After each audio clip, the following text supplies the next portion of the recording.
This is fourth lecture on discrete mathematics course. So last कुछ lectures से हम unit 2 पढ़ रहे थे, that is about mathematical logic. तो आज के लेक्चर का हमारा मेन गोल रहेगा predicates and quantifiers. So before directly jumping into the definition of a predicate, we will just go through one example. Suppose हमारे पास ये expression है x plus 2 equal to 6. So from the first lecture we know that कि इस type की statement propositions नहीं होते हैं, ओके। बट अगर हम जैसे यहाँ पे x की वैल्यू अगर हम सब्स्टिट्यूट करें, for example 2 plus 2 equal to 6, ये एक प्रपोजिशन बनाता है। इसकी ट्रूथ वैल्यू क्या है? फॉल्स। एंड अगर हम x की जगह 4 रखें, ये भी एक प्रपोजिशन बनाता है। इसकी ट्रूथ वैल्यू क्या है? t है। बट ये वाला प्रपोजिशन नहीं है, ओके। तो इस टाइप के बहुत सारे एक्सप्रेशन हम मैथ्स में देखते ही हैं, ओके। तो इस टाइप के एक्सप्रेशन को ही हम बोलते हैं प्रेडिकेट। तो प्रेडिकेट क्या है? अगर हम जस्ट इनफॉर्मली देखें, सो दे आर लॉजिकल एक्सप्रेशंस जहाँ पे वेरिएबल्स इन्वॉल्व होते हैं, और जैसे हम वेरिएबल की कुछ वैल्यू हम सब्स्टिट्यूट करते हैं तो वो क्या बन जाते हैं? प्रीपोजिशंस। तो now we will see the definition of a predicate. So this is the definition of a predicate. तो एक प्रेडिकेट क्या है? एक ऐसा लॉजिकल एक्सप्रेशन जिसमें वेरिएबल्स इन्वॉल्व रहते हैं, और ये एक प्रीपोजिशन बन जाता है जब हम कुछ स्पेसिफिक वैल्यूज और वेरिएबल्स हम क्या करें, इसमें सब्स्टिट्यूट करें। फॉर एग्जांपल सपोज हमारे पास पी एक्स एक एक्सप्रेशन है, x is an even number, okay. तो अब हम यहाँ पे अगर एक्स की अलग अलग वैल्यूज अगर हम सब्स्टिट्यूट करें, से पी ऑफ 2, तो यहाँ ये क्या बन जाएगा? 2 इज एन इवन नंबर। तो ये एक प्रपोजिशन बन गया। तो एंड जैसे अगर हम 3 सब्स्टिट्यूट करें, सो 3 इज एन इवन नंबर, ये भी एक प्रोपोजिशन है, बट इसकी ट्रूथ वैल्यू क्या है? फॉल्स। तो ऐसे लॉजिकल एक्सप्रेशन जिसमें वेरिएबल्स इन्वॉल्व हों, पर जैसे ही अगर हम कुछ वैल्यू सब्स्टिट्यूट करते हैं वेरिएबल्स की, वो एक प्रपोजिशन बन जाता है। सो ट्रूथ वैल्यू इसकी थी टी एंड इसका है। तो now let us do one more example. Suppose हमारे पास है R X comma Y, X plus Y equal to 2, okay. So this is again a logical expression. तो अगर हम यहाँ पे x कॉमा वाई की वैल्यू अगर हम सब्स्टिट्यूट करें तो हमें क्या मिलता है? पहला expression 1 plus 1 equal to 2। We know it is a proposition and it's truth value is t। Suppose we substitute this value 2 comma 0, so 2 plus 0 equal to 2। Again एक प्रपोजिशन है, इसकी ट्रूथ वैल्यू क्या है? t। Suppose if we substitute minus 1 comma 1, तो हमारे पास क्या आता है? Minus 1 plus 1 equal to 2। तो अगेन ये एक प्रपोजिशन है, बट इसकी ट्रूथ वैल्यू क्या है? फॉल्स है, ओके। तो सिंपली प्रेडिकेट्स क्या हैं? ऐसे लॉजिकल एक्सप्रेशन जिसमें वेरिएबल्स इन्वॉल्व हों एंड वो प्रपोजिशन बन जाते हैं अगर हम कुछ स्पेसिफिक वैल्यू सब्स्टिट्यूट करते हैं, ओके। तो नेक्स्ट आते हैं क्वांटिफायर्स। तो क्वेश्चन है कि क्वांटिफायर्स का मेन रोल क्या है? Suppose we will start with this example. हमारे पास ये एक्सप्रेशन था P X equal to X plus 2 equal to 3, okay. And हमें पता है ये अलग अलग वैल्यूज के लिए ट्रू होगा, किसी के लिए क्या होगा? फॉल्स। इस केस में प्रपोजिशन है फॉल्स है। P one 1 plus 2 equal to 3, okay. तो इसके लिए हमें पता है ट्रू है। तो क्वेश्चन है ये लॉजिकल एक्सप्रेशन एक्स की किस वैल्यू के लिए ट्रू आएगा? तो यहाँ पे हम देखते हैं कि x की एक ही वैल्यू हो सकती है जहाँ पे ये ट्रू होगा, x इक्वल टू 1 पे। अगर हम सेम क्वेश्चन यहाँ पे पूछें कि x एंड y की किन वैल्यूज के लिए ये एक्सप्रेशन ट्रू होगा, तो यहाँ पे आई थिंक बहुत पॉसिबल आंसर्स क्या हो सकते हैं? 0,2, 1,1 एंड 2,0। आई थिंक कुछ स्टूडेंट्स को जस्ट इतना लग सकता है। बट अगर तुम अ, और इसे थोड़ा सोचो, तो अगर हम यहाँ पे नेगेटिव नंबर्स भी इन्वॉल्व कर दें, तब हम देखेंगे कि हमें और भी सॉल्यूशंस मिल रहे हैं, जैसे -1,3 and so on. But and अगर हम रियल नंबर इन्वॉल्व करें, then again it represents a real line. तो उस रियल लाइन में कोई भी पॉइंट होगा, वो भी क्या रहेगा? तो ये ज्योमेट्रिकली एक रियल लाइन ये बताएगा, तो इस रियल लाइन का कोई भी पॉइंट इसे सेटिस्फाई करेगा। तो क्वांटिफायर्स का मेन रोल क्या रहता है कि अगर हमारे पास एक प्रेडिकेट गिवन हो, ओके, सो कोई भी एक प्रेडिकेट हमारे पास गिवन हो और हमारे पास एक सेट ऑफ वैल्यूज गिवन हो जिसे हम कहेंगे डोमेन, तो क्वांटिफायर्स का मेन रोल ये रहता है कि इस डोमेन में किस एक्सटेंट तक ये प्रेडिकेट क्या है, ट्रू है। ओके, तो सब जस्ट अगर हम एक एग्जांपल करें, P of X equal to for example X plus two equal to 3 लें, और अगर हमारे पास एक सेट यहाँ पे दे दिया जाए से 0 1 2, अब हमें पता है इस सेट या इस डोमेन में ये प्रेडिकेट सिर्फ x इक्वल टू 1 के लिए ट्रू है। तो अगर हम ये कहना चाहते हैं कि ये प्रेडिकेट किसी एक वैल्यू के लिए ट्रू है तो हम उसे कैसे एक्सप्रेस करेंगे, तो हम क्या करते हैं, we use quantifiers to expression such statements. तो क्वांटिफायर्स का मेन रोल यही रहता है कि कोई गिवन प्रेडिकेट किसी डोमेन में किस एक्सटेंट तक ट्रू है। ओके, तो यहाँ पे हम टाइप्स के क्वांटिफायर्स पढ़ने वाले हैं। तो the first one is called universal quantifier, और दूसरा जिसे हम बोलते हैं existential quantifier.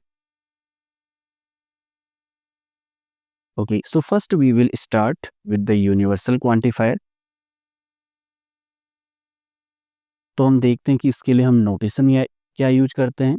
So this universal quantifier is denoted by, इसके लिए हम ये नोटेशन यूज करते हैं, इसे हम पढ़ते हैं for all.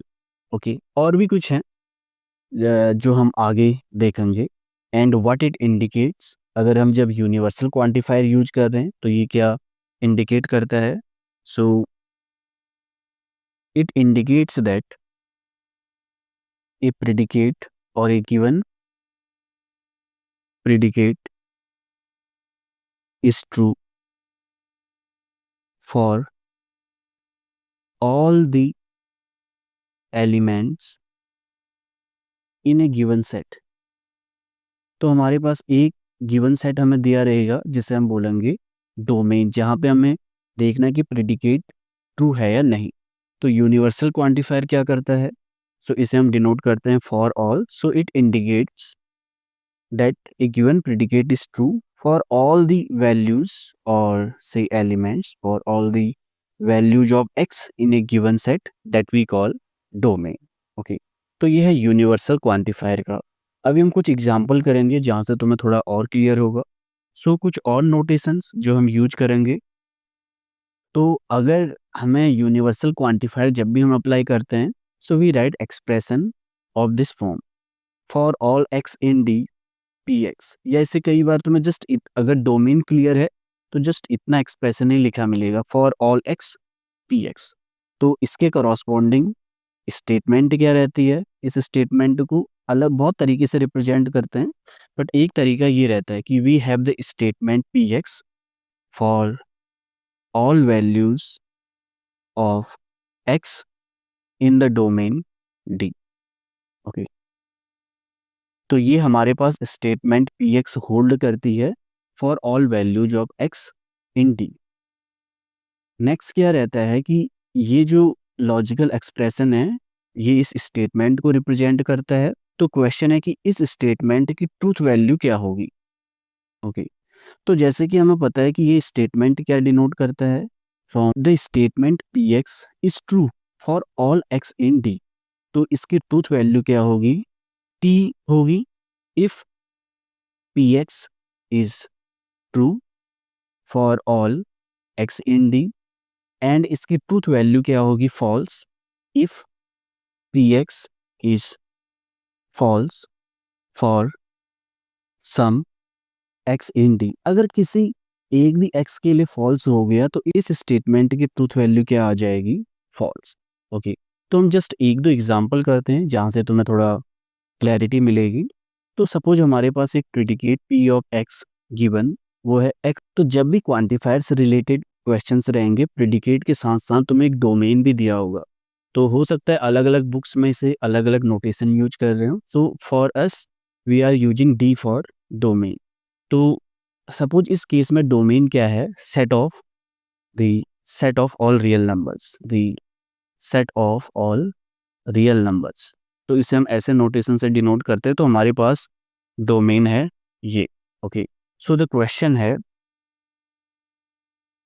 What is the truth value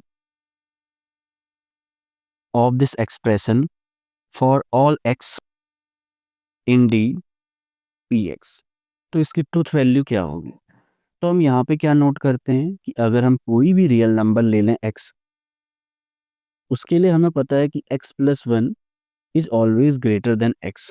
so therefore जो ट्रूथ वैल्यू रहेगी हमारे पास यहाँ पे, truth value of for all x belong to D P x is t। तो इसकी ट्रूथ वैल्यू क्या आएगी? t। और ये स्टेटमेंट क्या रहेगा? अगर हमें जस्ट इसके करॉस्पॉन्डिंग हमें स्टेटमेंट अगर हमें लिखना है, so this will be for all x in D यहाँ पे क्या था? r, we have x plus one is greater than x। Okay, तो मोस्ट ऑफ द टाइम तुम्हें ट्रूथ वैल्यू ही पूछा जा सकता है। Let us do one more example. Suppose हमारे पास एक एक्सप्रेशन था x square is greater than 4, और इस केस में तुम्हारे पास डोमेन एक फाइनाइट सेट दे रखा था। Suppose -1, 0, 1, 2 and 3। ओके, सो इस केस में क्वेश्चन है कि find the truth value of for all x belong to D P x. तो इस स्टेटमेंट की ट्रूथ वैल्यू क्या होगी? तो हम जानते हैं ये स्टेटमेंट ट्रू कब होगा या इसकी ट्रूथ वैल्यू t कब होगी? अगर ये स्टेटमेंट, ये प्रिडिकेट क्या है? ट्रू है फॉर ऑल एलिमेंट्स और values of x in d। तो हम यहाँ पे क्या देखते हैं कि -1 पे क्या आ रहा है? -1 का स्क्वायर क्या 4 से बड़ा है? ऐसा ट्रू नहीं है। ओके, सो हमें पता चला कि किसी एक वैल्यू के लिए अगर ये फॉल्स हो रहा है तो इस स्टेटमेंट की ट्रूथ वैल्यू क्या रहेगी? False. So the truth value of for all x in d P x is f। Okay, तो कई बार क्वेश्चंस अगर डोमेन डी डायरेक्टली ना लिख के कुछ ऐसे भी लिखा हो सकता है। सपोज हमारे पास एक प्रेडिकेट है Q X is less than 2। So the question is, what is the truth value of the quantification for all x qx where the domain consists of all real numbers। Okay, तो इस case में हम क्या देखते हैं? हमें domain हमें given होगा, डी यहाँ पे क्या है? सेट ऑफ रियल नंबर्स, और प्रिडिकेट क्या है? Q X equal to X less than 2। हमें क्या करना है? ट्रूथ वैल्यू हमें फाइंड करनी है इस क्वांटिफिकेशन की for all x Q x. अब हम जानते हैं कि इस डोमेन पे बहुत सारे नंबर हैं जो ये कंडीशन सेटिस्फाई नहीं करते हैं, तो इसकी ट्रूथ वैल्यू क्या रहेगी? फॉल्स। ऐसा क्यों?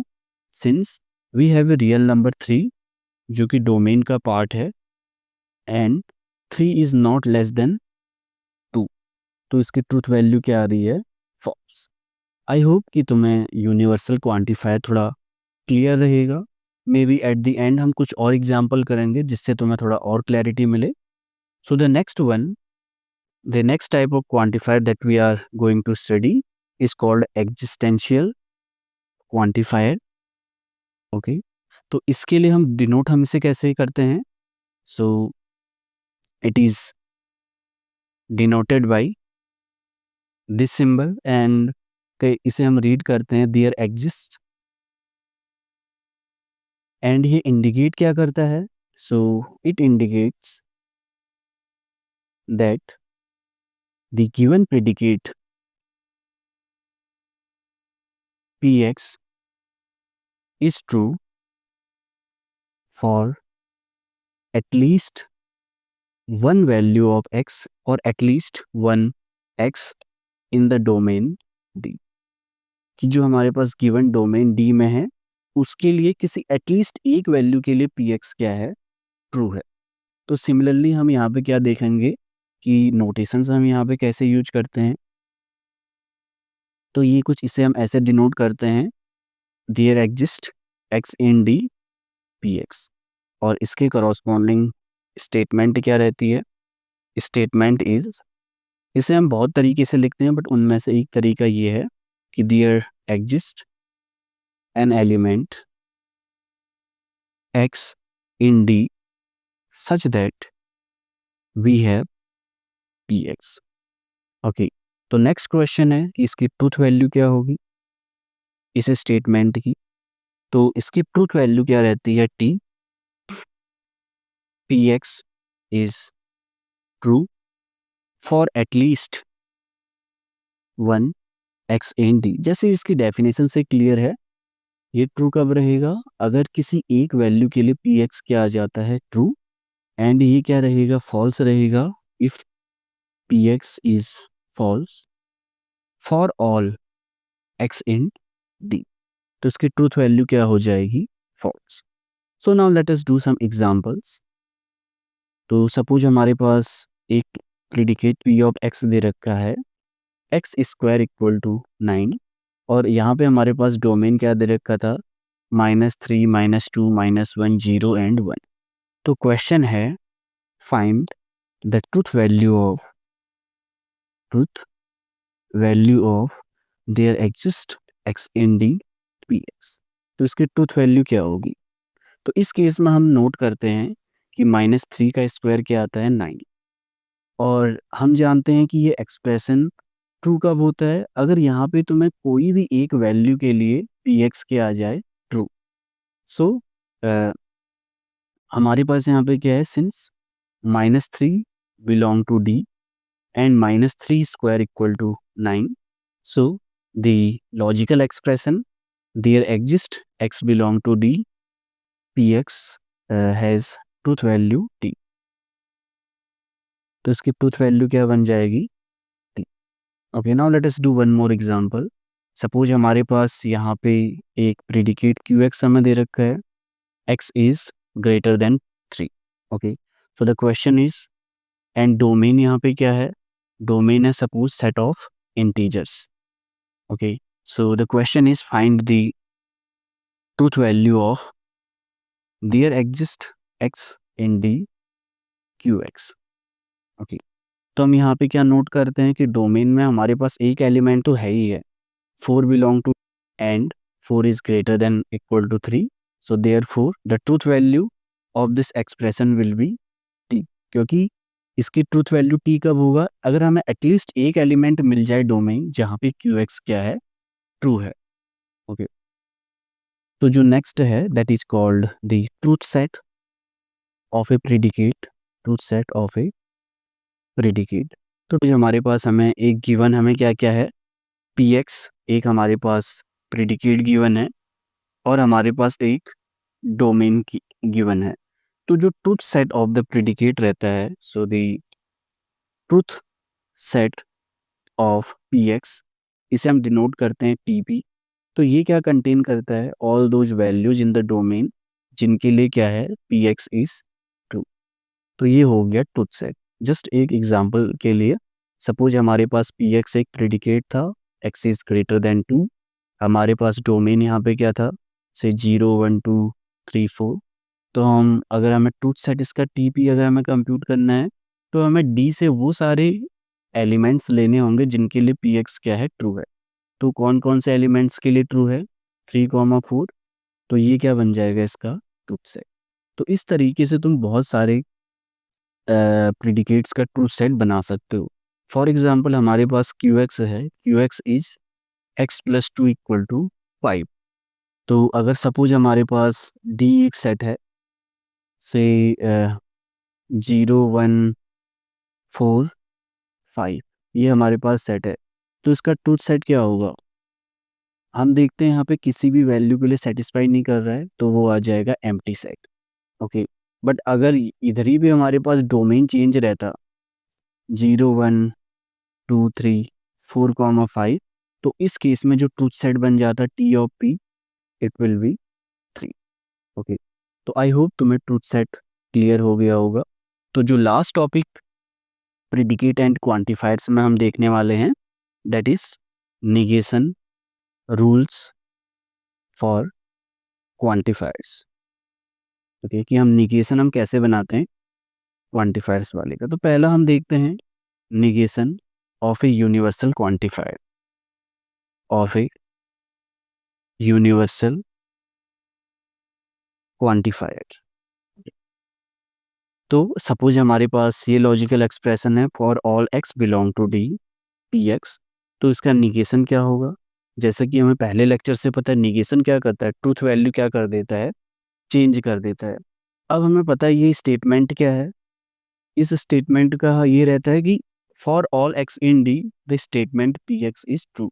अगर हमें इसका निगेशन बनाना है तो वो क्या रहेगा कि डोमेन में हमें एक ऐसा एलिमेंट मिल रहा है जिसके लिए पी एक्स ट्रू नहीं है। So this will be the negation of universal quantifier. I hope तुम्हें ये क्लियर होगा। तो जस्ट मैं एक बार और रिपीट करता हूँ। अगर हमें निगेशन बनाना है तो हम देखते हैं इस स्टेटमेंट हमें ये क्या इन्फॉर्मेशन देती है। सो ये स्टेटमेंट क्या इन्फॉर्मेशन देती है कि for all x in D P x is true. अगर इसका निगेशन हमें बनाना है that means there exist an element in D जिसके लिए पी एक्स क्या है, ट्रू नहीं है। सिमिलरली तुम negation of N existential quantifier का बना सकते हो। क्वांटिफायर, तो अगर सपोज हमारे पास इसका निगेशन बनाना है, एग्जिस्टेंशियल क्वांटिफायर किस तरीके से रहता है, there exist an x in D P x. अगर मुझे इसका निगेशन बनाना है तो हम देखते हैं जस्ट ये स्टेटमेंट पे इसका मतलब क्या रहता है कि डी में एक एलिमेंट तो हमें ऐसा मिलेगा जहाँ पे पी एक्स क्या है, ट्रू। तो निगेशन क्या होगा कि for all x in D P x क्या रहेगा, ट्रू नहीं होगा। तो तुम वो पहले वाले से भी देख सकते हो, दोनों साइड निगेशन अगर तुम अप्लाई करोगे तो तुम्हें क्या मिलना चाहिए, पहला एक्सप्रेशन। तो वहां से भी तुम देख सकते हो। तो हम जस्ट इससे रिलेटेड एक दो एग्जांपल करते हैं। Okay, so the first example that we have is find the negation of all birds can fly. Okay, तो अगर हमें इसका निगेशन बनाना है तो क्या रहेगा, तो पहले हम इसे क्या करते हैं, लॉजिकल फॉर्म में कन्वर्ट कर लेते हैं। तो हमारे पास क्या है, P x, x can fly. Okay, और यहाँ पे हमारे पास डोमेन क्या है, सो जो जितने भी बर्ड्स का सेट है या कलेक्शन है वो हमारे पास डोमेन आ गया। तो ये एक्सप्रेशन किस फॉर्म का है, all birds can fly for all x in D we have P x. तो इसका निगेशन यहाँ से क्या आएगा, negation will be there exist a bird that can not fly. तो यही तो निगेशन होगा, there exist x in D not P x. So there exist at least one, क्योंकि ये एटलीस्ट वन को रिप्रेजेंट करता है, one bird that can't fly.